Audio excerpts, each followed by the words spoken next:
Thanks so much for staying, everybody. Appreciate it. That was fantastic. It's rolling from the millennials to the not millennials. And you know how it goes. So my name's Diego Sanchez. I'm with PFLAG National, and all the talk about how do you get people who don't like you to like you. I'm like, come join us. We can talk to you about that.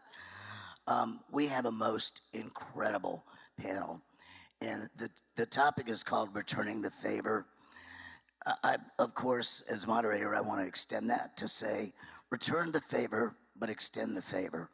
Because everyone in this room is going to go through being a millennial and then not being a millennial. And you'll be in our seats. So think about, and our panelists will help you think about what you can do, not only that builds the proper place and safety for people who today are seniors or approaching seniorhood, which does not mean retirement, let me be clear, but also for your own futures and how you help the generations behind you do the same. So I really take such great delight in introducing this panel. I want to just raise your hand when I introduce you, please. First, I want to introduce the New York City Council Speaker and Chair of the Health Committee, Corey Johnson. And next, I want to introduce the historically elected city councilor of Palm Springs, making an all LGBTQ city council, the first openly trans woman, Lisa Middleton. I just say she runs the retirement mecca for the mighty. Next, I'd like to introduce AARP's Senior Advisor and LGBT Liaison, Dr. Nii-Quartelai, Quartey. And I'm actually going to open with a quote from you, so hang tight. I'd like to next introduce SAGE's Director of Advocacy, Aaron Tax, who I say, when we grow up, we all know about the 3 R's of youth: reading, writing, arithmetic, forget the A. I think that SAGE and Aaron's work focus on the new 3 R's, which are research, rights, and resources. And it takes a special part of my heart to introduce Dr. Imani Woods, the President and CEO and founder of Mary's House for Older Americans.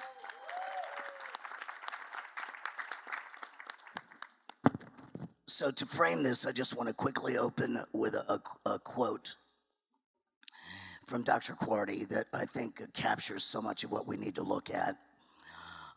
With well over 1 million LGBT seniors in the U.S. to double by 2030, this is an opportunity for healthcare and housing industries to step up and meet the needs of this group, this growing demographic that aspires to thrive, not hide, as they age. This is true for providers as well as consumers. So we're going to talk about both. So I'd like to open it up, Dr. Quartey, if you would like to talk a little bit about AARP's work and your own lens on that in terms of 3 areas we want to look at, and you don't have to do them all at once, but experiences and incidents that you have experienced or seen, solutions that you or your organization see today or in the near future. And then also, let's not forget our post-2030 people, the people who are millennials today, and will need to be looking back as we are now to say, please return the favor over and over again. Dr. Quartey. Well, thank you, Diego, and good afternoon, Victory. Good afternoon, Victory. We still riding that rainbow wave, right?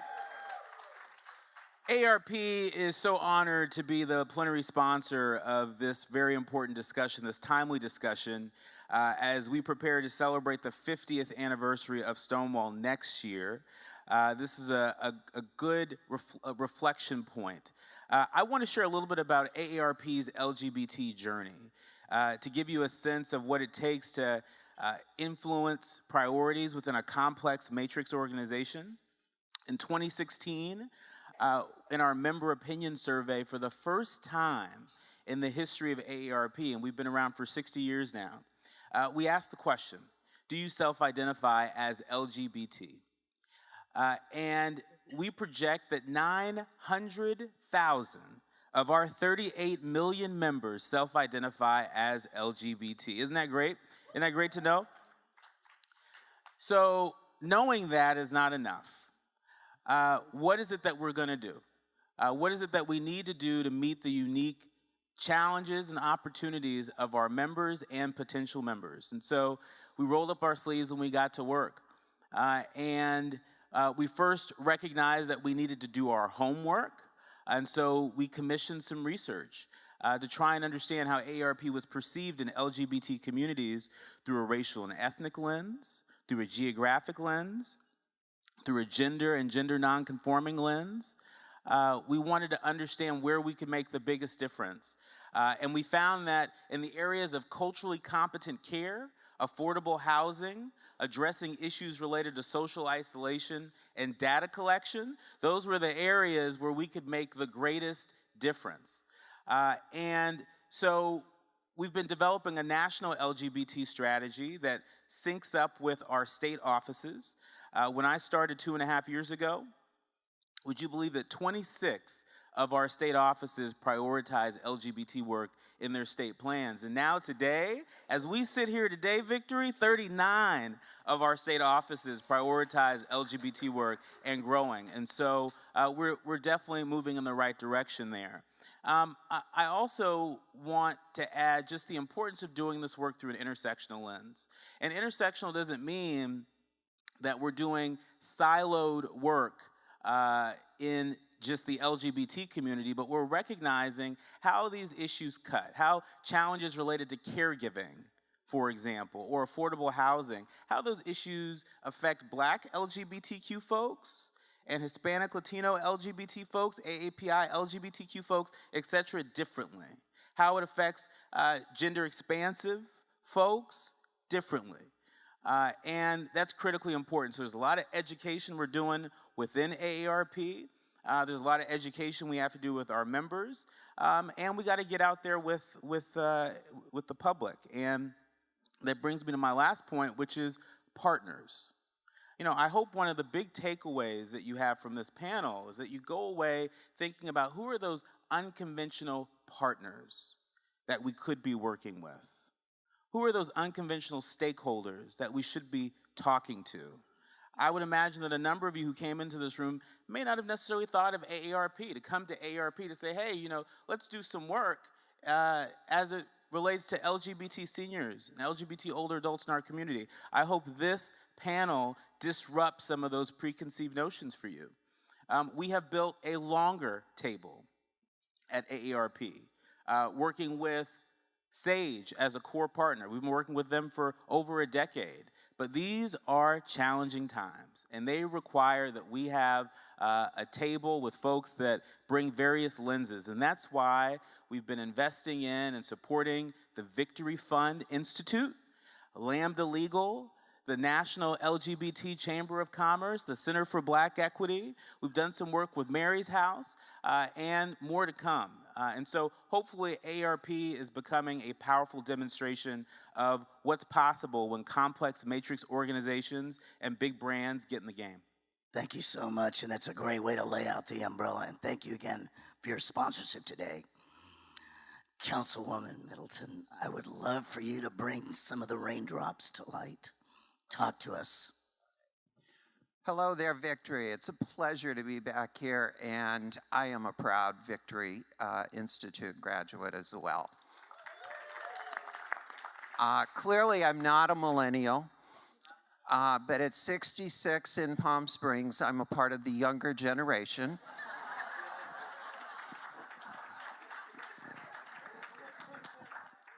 So people have been coming to Palm Springs to retire for generations.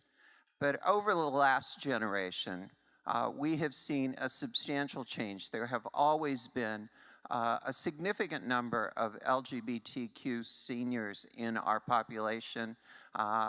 We see that going back to the Hollywood days that Palm Springs is so famous for.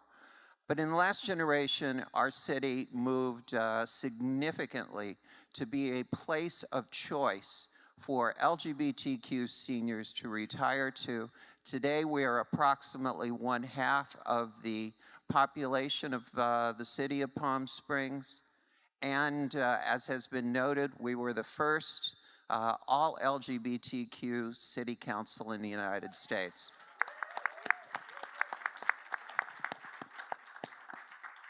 As folks have come to Palm Springs, one of the things that the LGBTQ community has done is absolutely revitalize our town.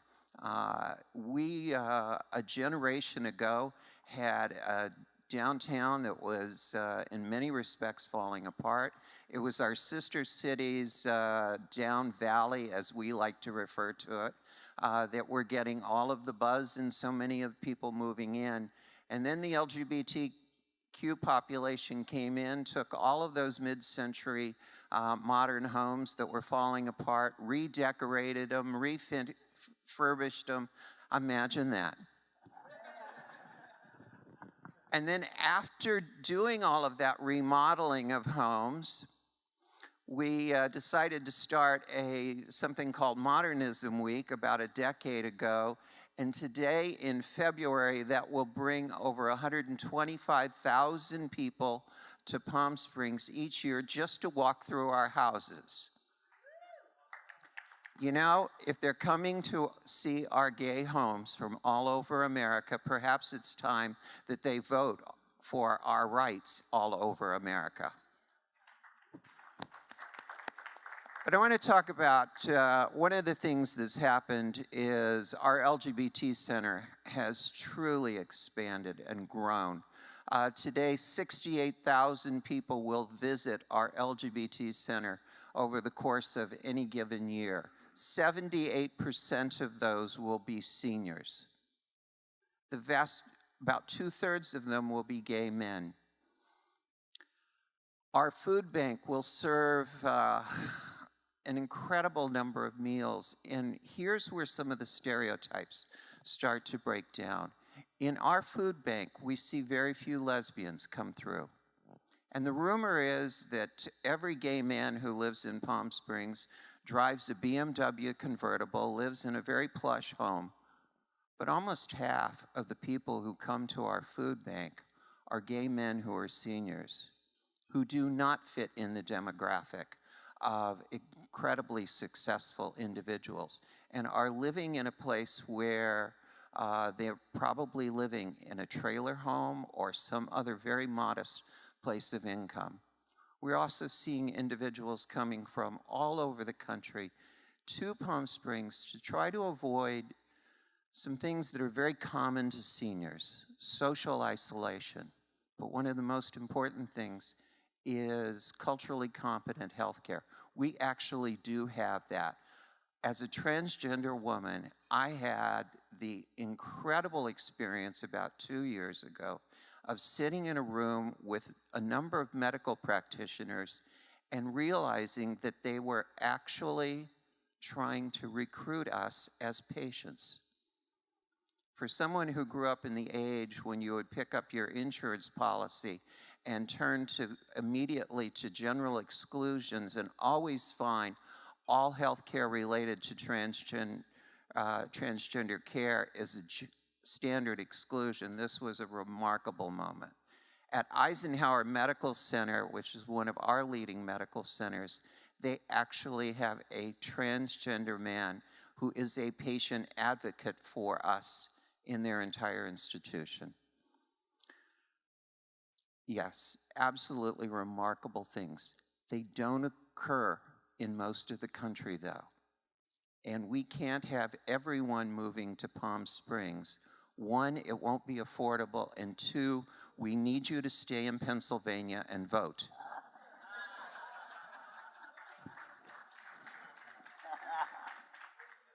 I want to tell a couple of stories, though, about people who visited our LGBT center. One was a 92-year-old woman. It was her first visit. Her wife, who she had been with for 42 years, had just died. And over the span of the 70s, they were together and they were out. In the 80s, as they turned into their 80s, they started moving more into their home and only associating with a few people around them just because they couldn't get out anymore. She had on either side of her gay men living in the next to them. They were incredibly supportive and helpful. But when her wife died, what she was missing most was the opportunity to hear another feminine voice, to be around other women. And at 92, she knocked on the door of the LGBT Center and asked the front desk, "Can you introduce me to some women that I can talk to?" That's ending social isolation. And she can do that in Palm Springs because we have that center. But what about in the rest of the country? Another woman was in her 60s. She had been out for a very long time, but out within a certain very small sphere of fellow teachers in the state of Mississippi, where she had been born, raised, and spent her life as an educator at a local public school.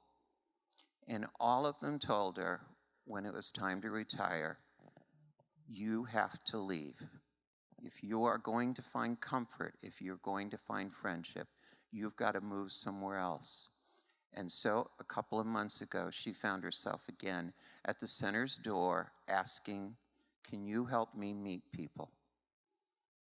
So much of what you're going to hear is that desire for people to have social connections. They're important at every part of our life, but no time are they more important than in those last years of our lives when we need to tell the stories of our life and hear the stories of others. Thank you. Thank you so much. And I do want to say that Councilwoman Middleton was interim executive director at the center and also on the board, so she knows of which she speaks. I hope now that, Aaron, you can take us to the place that talks about everything from SageNet to all of the wonderful tables that you do. And you don't have to do it now, but I will want you to talk about your newest affiliate, Waves Ahead. And then I will hope that Speaker Johnson, you'll be able to talk about applying some of what Aaron's going to take us to, and then bring it home, Dr. Woods. All right, thanks so much, Diego, and thanks so much for having me here today. So I'm going to start with 3 stories that illustrate some of the issues that we work on at SAGE, and then give you some policy solutions that you can take home to your communities and actually do something about this. So the first story I'm going to share is of someone I know by the name of Melvin Dwork, who passed away a few years ago. When I first met him, we were trying to upgrade his discharge characterization because he was kicked out of the military during World War II. And during that time, he was thrown into the Navy brig, into the prison for several weeks. He underwent a psychological evaluation where they tried to really figure out if he was gay. They figured out he liked interior decorating. He did become an interior decorator. Ultimately, he was discharged when they found the letters to his boyfriend at the time. And he was labeled a class 2 homosexual. And I always asked Melvin, why couldn't he have been class 1? But he was class 2 based on the statements he made. And in addition to that, for his entire life, he lived with the characterization on his paperwork that said undesirable. So our military, our government, officially labeled him a class 2 undesirable homosexual. And he came to us when he was looking to upgrade his discharge characterization. And like many of the people that we help out at SAGE, he was living alone at the time. He was reliant on his family of choice. And he really didn't have anyone else in his life to help him navigate this military issue and just navigate life. And thanks to New York State, SAGE runs a program called SAGE Vets, and it helps veterans like Melvin upgrade his discharge characterization. Another story I want to tell you about is of an older lesbian I met who frequented one of our senior centers. And I was talking to her one day and I asked her what it was like to come of age. And she said every time she came out or was outed, she had to move on from her job. And you can imagine why someone in her shoes wasn't able to save a lot for retirement, and why a lot of the older lesbians we work with have those same issues. And in fact, older lesbians have twice the poverty rate of their heterosexual counterparts. And I also asked her why she came to our senior center. And there could be senior centers closer to where she lives, but why the Sage Center? And she said it was the only place that she could really be herself. And thanks to generous funding from the New York City Council, Sage runs 5 LGBT-targeted senior centers throughout New York City where LGBT older adults like this woman can be themselves. And the last story I wanted to share is birthday related. So I had my birthday just a week ago, and thank you. And at Sage, we have a saying, celebrate aging. And when I say that, I usually say it facetiously and roll my eyes, but we do say that. And I bring this up because I was at a conference a few years ago where I met someone who turned the whole concept of aging on its head for me. She was diagnosed with HIV in the 1980s when she was in her 20s, and her doctor told her she wouldn't live until, wouldn't even see the age of 30. And when she lived to 30, she was thrilled. And she really didn't expect to see 40 either. And unlike many of my friends, when she turned 40, she was actually happy. And then she didn't expect to live to see 50 either. And I suspect, unlike many people I know, she was thrilled to turn 50 and finally get her AARP card. And that's why Sage runs a program called Sage Positive, and why we host the longest running HIV long-term survivor support group in the country. Many of you might know that right now, 1 in 2 people who are HIV positive in the country are over the age of 50. That number is more than 70% in New York City. And that's why that's top of our agenda for the policy solutions we're seeing to help this population. So I think if you think about Melvin, the veteran I told you about, and the older lesbian at our senior center, and this long-term survivor, you get a feeling for why Sage exists and why we do what we do. And as Nii-Quartelai pointed out, it's now coming up to the 50th anniversary of Stonewall. So we at Sage certainly believe it's time to give back to this generation and help them have a good retirement and successful lives at this point. So I know you're thinking, what can I do to help this generation? So luckily, I've come with a list of easy things that you can do in your communities as representatives to give back to this community.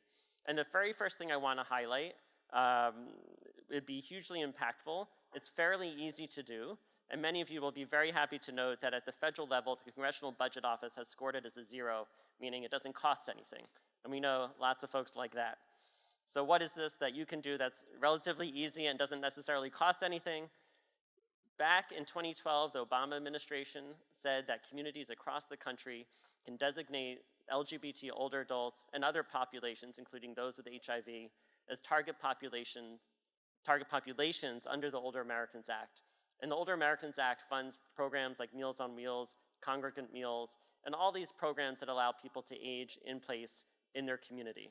So what we'd love for you to do is to follow the lead of the state of California and Massachusetts and designate LGBT older adults and older adults with HIV greatest social needs or target populations under the Older Americans Act.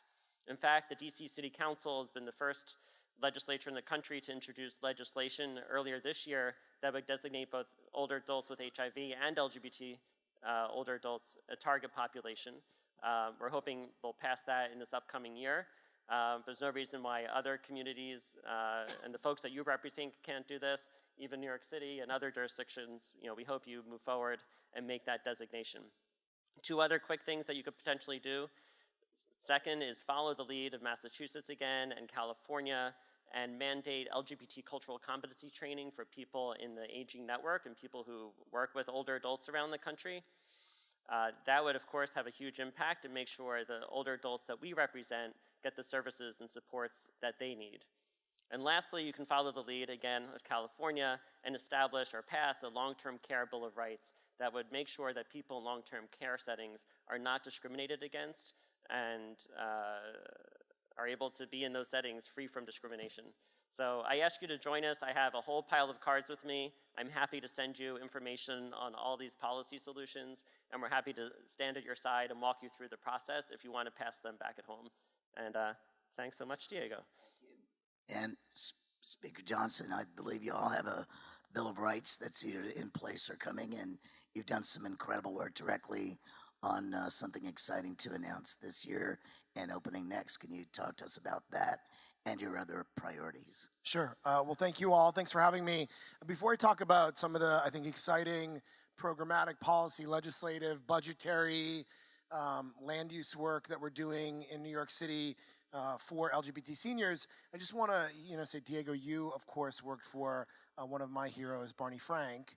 And I'm sure that many of the elected officials who are here and other folks that are participants in the conference had, before they ran for office or in their pursuit of working in the public policy arena, had probably had some role model, some openly LGBT person in elected office or in appointed office that they really looked up to, where they followed really closely. And I say this because I'm 36 years old. I was born in 1982. I was elected to the city council when I was 31 years old. I represent sort of the traditionally is known as like the gay seat in the city council. My district is Greenwich Village, Chelsea, Hell's Kitchen, Times Square, Stonewall, that whole area on the west side of Manhattan. And for me, as someone who won a seat on the city council at 31 years old, so much of my ability to run for office was because of the LGBT folks that came before me, those who really cleared the path and allowed the opportunity to exist for me. And so when we do this type of work, when we talk about LGBT seniors, we're not just talking about folks that traditionally may be known because they won elected office, but all of the folks that really laid the groundwork for people like me to be able to run for office. I'm the only openly HIV positive elected official in the state of New York. I think there's just a handful of us in the entire country. And for me, one of the people, excuse me, who held this seat before me, of course, was Christine Quinn, who was the former Speaker of the New York City Council. And before her was a man by the name of Tom Dwayne, who was the first openly gay man elected to the New York City Council. And he was elected in 1993. And during his campaign, he came out as HIV positive. It was at the height of the AIDS epidemic in New York City. It was before drugs existed in a way to save lives. And he came out. And so when I came out about my HIV status during my campaign in 2013, it was sort of like no one cared. And it was because 20 years earlier, Tom Dwayne, who was a council member and became the first openly LGBT person in the New York State Senate, had laid that groundwork. And so when I do this work every single day, I think about people like Tom. I think about people like Larry Kramer. I think about Sylvia Rivera and Marsha P. Johnson and all of the folks that Ken Dawson, who was one of the first executive director of SAGE, who really came before me and laid the groundwork for this opportunity that I have to lead the New York City Council possible. And so through that lens, through that prism, really, I think, informs the work that we get to do. And it was just said a few moments ago, but New York City and the New York City Council, about 4 years ago, we appropriated $1.2 million to fund 5 senior centers in all 5 boroughs in New York City, specifically for LGBT seniors. So Staten Island and Queens and the Bronx and Brooklyn and Manhattan all have an LGBT-specific senior center. In June of next year, coinciding, of course, as has been said before, with the 50th anniversary of Stonewall, is applications are opening up for affordable senior citizen building specifically marketed to and targeting LGBT seniors in Brooklyn. It's 145 affordable units in Fort Greene, which is one of like the nicest neighborhoods in New York City now. And it's going to be a place that LGBT seniors can actually move into and get the culturally competent care and services that they need, and that is through SAGE. It's going to be a building that is run by SAGE and that SAGE is developing. And so one of the things that I am particularly proud of is that in the New York City Council, we've been able to fund a variety and assortment of programs that benefit LGBT seniors in a very specific way, and to do it with an organization like SAGE that really has the trust and expertise of the community, the research at their fingertips through partnerships with folks like AARP to understand what those exact needs are. And then I'll just finish with this. You know, one of the things that I guess I'm most proud of, or that is the most emotionally resonant thing for me, is the previous panel that was up here, this amazing group of young LGBT queer elected officials of color from all over the country. I mean, I of course don't speak for them, but for me to see that amazing group of elected officials up here, I really believe it wouldn't have been possible without the activism and work of LGBT seniors, not just elected officials, but LGBT seniors who really did that work at the height of the AIDS epidemic, when being gay was considered a mental illness in the 1970s, when people were being fired and Ronald Reagan wouldn't say the word AIDS. I mean, these were folks that were in the trenches. They were locking themselves to the balcony of the New York Stock Exchange and putting a condom over Jesse Helms' home and invading the Food and Drug Administration to save lives. The people that were doing that in the 1970s and 80s and 90s, many of them are LGBT seniors now. And it is our responsibility to ensure that they get to age in place and live with dignity and get the support that they all deserve for the work that they did to make this possible for all of us. Thank you. Thank you so much. Dr. Woods, the work you do is where the rubber meets the road, and you deal with the most intersectional population, all different cultures, all different ages, all different perspectives and backgrounds. Give us some of your precious gems that you're always so willing to share. Thanks, Diego. Hello, everybody. This is like call and response, right, at a Baptist church. Hello, everybody. That's what I'm talking about. Thank you so much. Thank you for your remarks, everyone. Thank you for your remarks. Because we are the show, I'm putting myself in there. It took me a long time to get here, but I'm putting myself in the senior realm, that seniors have gone through a lot.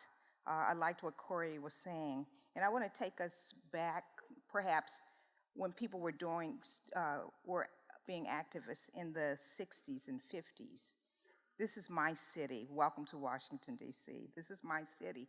In my city and in cities across the United States, if you were a gay person and you were caught, and I'm using gay as an umbrella, if you were a gay person and you were caught in a compromising position in Washington, D.C., that would mean walking in DuPont Circle, looking to meet other people in DuPont Circle. The next day, your name would have been in the Washington Post and in the Washington Star. You remember, Diego? So that is something. Can you imagine that just to meet someone, because you all sitting here, for me, is history. For me is history. To be able to have elected out, I'm going to tear up, elected out professionals, legislators, people who govern in a hotel, the Marriott Hotel. Are you guys kidding me? The Mormon Hotel? I'm just saying. So I just wanted to get that out of the way, that you are history. And I am so, so glad that you are here. All right, so I'll talk about housing and affordable housing and people that I work with. Mary's House for Older Adults, the first one will be built in Washington, D.C. We're hoping in 2020. The city awarded us a $1.2 million, we got a $1.2 million award in Washington to build this first communal housing facility for people over 62 who are LGBTQ SGL, same gender loving, and everybody else. Well, we want to make it LGBTQ, SGL welcoming. So that's our first priority. And we decided to do this. My dad was dying, and he was in a retirement facility. That retirement facility, he was a middle-class guy. He was a reverend. He was a preacher, a pillar in his community. And so he was able to go to a good retirement facility. It ended up that his wife, my wife, and his grandchildren, we decided to pull him out because he went incontinent and came out incontinent. And it wasn't because the people weren't nice. It wasn't because the people weren't competent. It's just the nature of a facility, right? So we pulled him out, and he died and left me the house that I grew up in. About a month later, a friend told me that another person in our community had died. And this person died in, I'm going to say Chevy Chase. It was either Chevy Chase or Bethesda, but I get those two places mixed up. But they are high, upper class areas in the suburbs. And this guy died in an upscale retirement community. And guess what, y'all? They found him dead after 5 days. I'm gonna say that again. They found him 5 days later in his upscale retirement community. And why?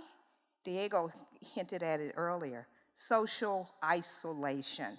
That is a big thing. It's a big thing for older people in the mainstream, but it is a serious thing in our communities. You know, you stop driving, you stop playing bridge or cards. If I know my friends, if I don't call them back religiously, they stop calling me. I don't know about you all. And so older people, they stop calling people and people stop calling them. So they found this guy 5 days later. People don't want to be a burden. People don't want to ask for help. And if you're gay, it's hard to ask for help. It's hard being old and gay. It is hard. Betty Davis said, old age ain't for sissies, and she wasn't necessarily talking about us.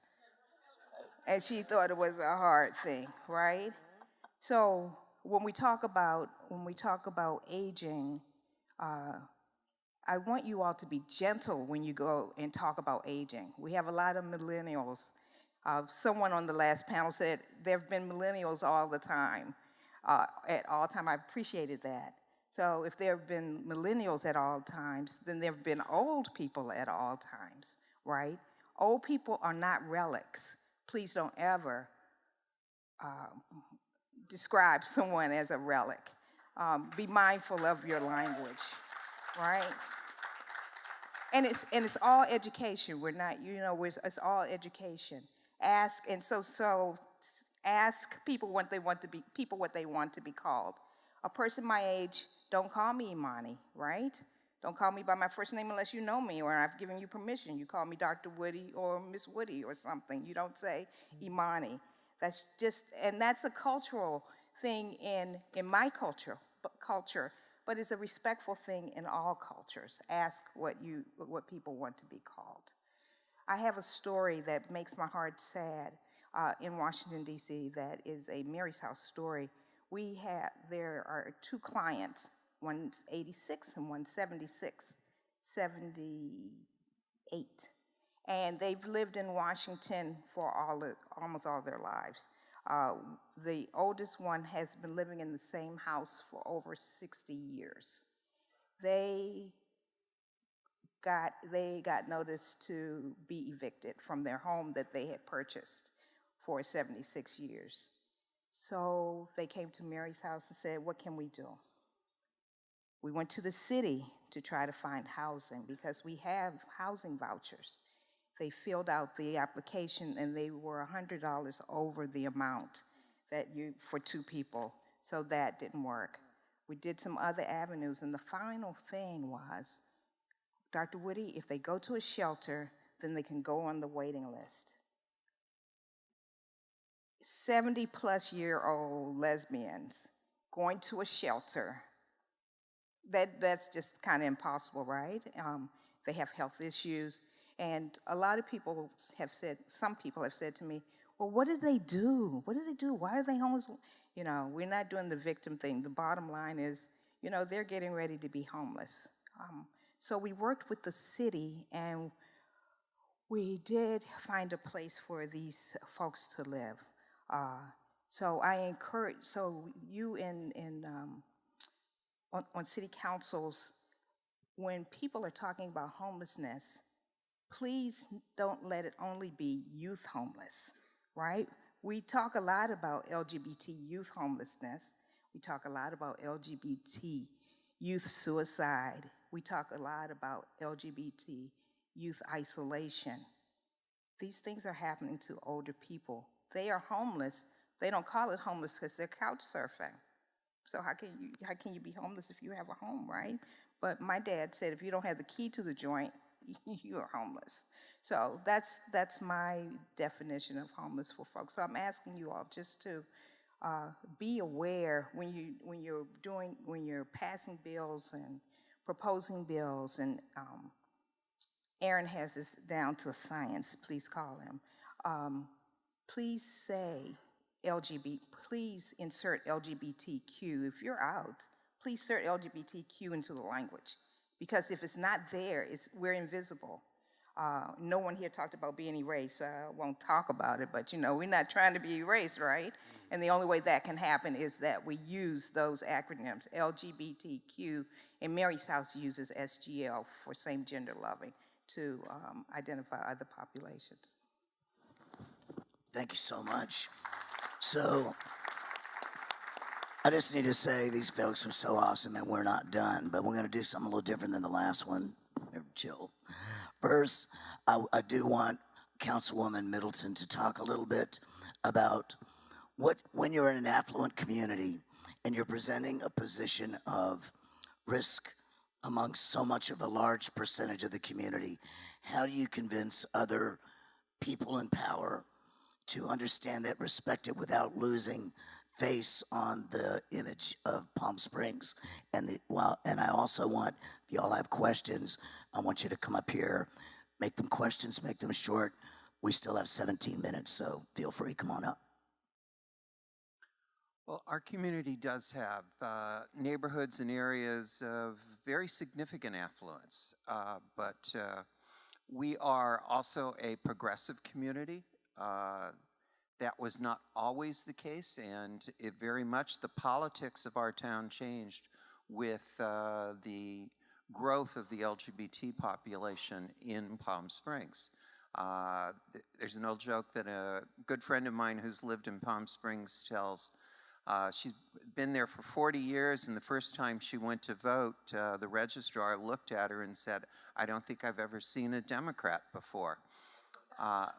That has clearly changed. So when it comes time to try to talk to individuals about being inclusive to the populations that we have in town that are significantly less well off, one of the reminders is a reminder of the progressive roots that you have. It is time to walk the walk.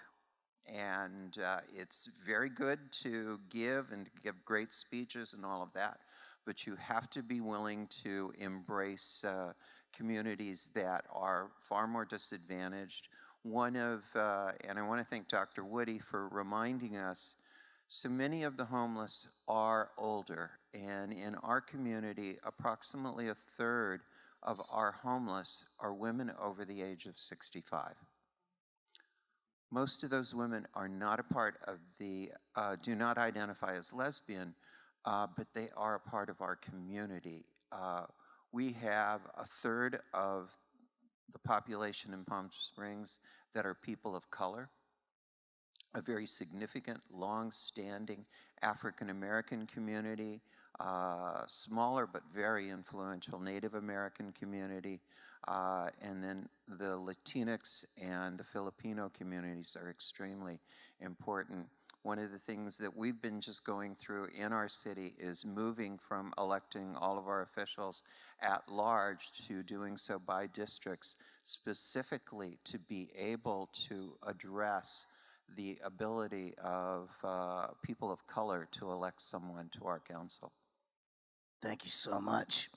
If there are questions, do bring them up. I want to do two things. First, I want, Aaron, I want you to talk about something, and then Dr. Quartey, yourself.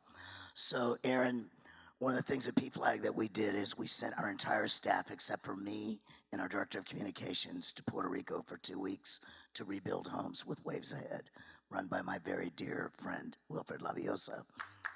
The awesome organization.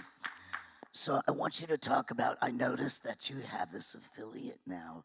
If you'll talk about that, and then Dr. Quartey, I would love for you to talk about something relative to aging that AARP has seized that includes LGBT people, which is that special kind of membership where you don't have to panic about whether you can still think, because you do these little quizzes and think the special membership that I do have. So Aaron first. All right. Well, about 10 years ago, we decided we didn't want to just limit the services and supports that we provide in New York City just to the people in New York. And we started developing an affiliate network. And as Diego just referenced, we just opened our 30th and most recent affiliate in Puerto Rico. And many of you might have, some applause in the back, some of you might have SAGE affiliates in your communities. And I encourage you, if you do, to reach out to them. They're very different in what they do and the capacities they have. Some are staffed by full-time paid staff, so they can do a lot more than others. Others are all run by volunteers, and they can do a little bit less, but they're still do as much as they can with the resources they have. And what they try to do is replicate what we do in New York City at our 5 senior centers and in the services and supports that we provide. And we learn from them as well. So we bring their programs back to New York. And we also run a roundtable where we have all these folks call in on a monthly basis, and they all share what we're doing around the country. And in fact, we're going to be bringing all of our affiliates to Washington, D.C. next March 13th for our first ever lobby day, where we're going to be lobbying for the greatest social need designation at the federal level and some of these other items that I mentioned. So I certainly encourage you to reach out to SAGE affiliates in your neck of the woods if you have some. You can go to the SAGE USA website, and you'll see a list of all the affiliates there. And there are people who are willing and ready and able to work with you to do more outreach to LGBT older adults in your communities. So please reach out. Thank you so much. And Dr. Quartey, please do that and talk to us about resources. And then Speaker Johnson, if you will, think about ways in which you've had to work intergenerationally, because you do represent a different generation. If you could share some of that with us. Sure, thank you, Diego. At AARP, we think a lot about member value. Member value. In our Maintaining Dignity research that I mentioned earlier, you can go to aarp.org/pride to download that.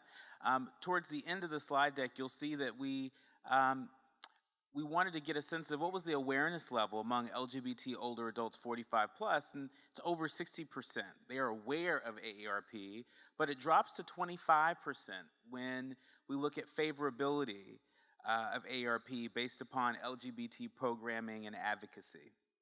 And so we very much see it as an opportunity to close that gap. And how do you close that gap? You close it by creating resources. And so we have what's called the LGBT Prepare to Care Guide. We developed that in partnership with SAGE and in consultation with a number of other LGBT leaders and LGBT groups to create this resource for LGBT caregivers. Almost 70% of LGBT folks 45 plus know that they're either going to be a caregiver or need caregiving. And so, that's sort of a very first step for us enterprise-wide. But I want to point out that it's important to create resources like that, but to also demonstrate our commitment. And Diego, I've got to say, one of my proudest days on the job at AARP over a year ago was when Lambda Legal picked up the phone and gave us a call and said that there's this case in Niles, Illinois of a lesbian who is being discriminated against in an assisted living facility, not just by her neighbors, but by the administrators of that facility. Will AARP help us? And because we had done the work to build relationships with leadership across the enterprise and to understand what motivates them, understand what their goals are, to get business unit commitments in terms of where they're willing to be held accountable in terms of moving the needle on multicultural issues. I've got to give it up for Bill Rivera, our Senior Vice President of Foundation Litigation. One of my proudest days was getting an email from Bill attaching the amicus brief that we filed in the U.S. Seventh Circuit Court. And do you know that about 3 months ago, the Seventh Circuit ruled on that case? And do you know that their ruling, in their ruling, they cited part of AARP's argument, part of our argument in terms of why Marcia Wetzel was in the right. And so she's going back to trial, but that is a very vivid and just important example that I want to point out. And doing things like that and creating materials like the LGBT Prepare to Care Guide, that is what is going to make folks want to become members, want to renew their membership, and want to be a part of AARP's ability to help write the next 50 years of history in the LGBT movement. You know, one of the things that I think is really important for us to acknowledge, and I know that previous panels have acknowledged it, so I'm not saying anything new or unique here, but there is a significant and I think sad and disturbing amount of ageism in our own community. And one of the things that I have found most moving is the Sage Senior Center in Manhattan is in the district that I have the honor and privilege of representing in Chelsea on 7th Avenue, right across from FIT, the Fashion Institute of Technology, which is kind of perfect. And that Sage has created opportunities for younger LGBT people, people who are in their 20s and 30s, to volunteer and to interact and to get to know and to support and to partner with older adults, LGBT elders, and the work that is done, I think, is actually very moving, not just where you would think for the older adults, it's equally as moving for the younger people, to feel connected to a different generation. And for elected officials, you know, for me, I feel incredibly connected, and one of the reasons why I got involved in activism and in local community activism and eventually ran for office was because of the connection that I felt to elected officials that I really looked up to, that I was able to create a relationship with Barney Frank. I was able to create a relationship with Tom Duane. I was able to understand and learn from them and work with them. And so I think one of the most important things for our community is to have not just mentor-mentee relationships, but intergenerational opportunities and relationships. And I think I'm hopeful that with the work that has been talked about up here amongst all of us, we're going to see more of that. There's this great new, I'll just end with this, great new small organization in New York, which doesn't get a lot of funding, but I'm really, really impressed by them. It's called the Generations Project. And what they do is they bring together different generations in the LGBT community, and they actually just teach and talk about history. Like how did we get here? How was this organization started? What are the stories behind it? And I think it's so important for younger LGBT folks to understand the history that has made all of this possible. Thank you so much. Dr. Woody, we heard on the earlier panel talking about millennials tweeting to be aggressive and, you know, in your face and all that. I know that a lot of the work that you've had to do has had to create change in someone's face. You've had to approach people in other generations from other cultures and ask them to do something to serve one of our seniors or elders. Can you talk a little bit about maybe some of the lessons that you have had to share with others to make them most effective in dealing face to face amidst, of course, all the social media as well? Whoa. Yes. Whoa. So to start, thank you. So to start, I'm thinking about elected officials and the work that we've done in Washington, D.C. So I've been beating this drum about LGBT people, LGBTQ, SGL people for a long, long, long time in Washington, D.C. And Washington, D.C. is very progressive. It has laws. We're a sanctuary city, so we're very pro-us. However, Mary's House is building housing and creating environments to welcome folks, but we can never create enough buildings, so we have to be culturally competent. All right, so we do culturally competent training. So one thing is, only one thing as an elected official, you can do, what DC did is that it gives funds to organizations like Seabury is an organization for older seniors. Iona is another organization. We have organizations in all 8 wards, and they are funded by DC. DC created a law that every health professional has to have culturally competent training, culturally competent LGBT training. So if you take nothing back from here, go to your offices, your senior offices, people who have direct impact on LGBT folks, and get them trained culturally. Call me, call Sage.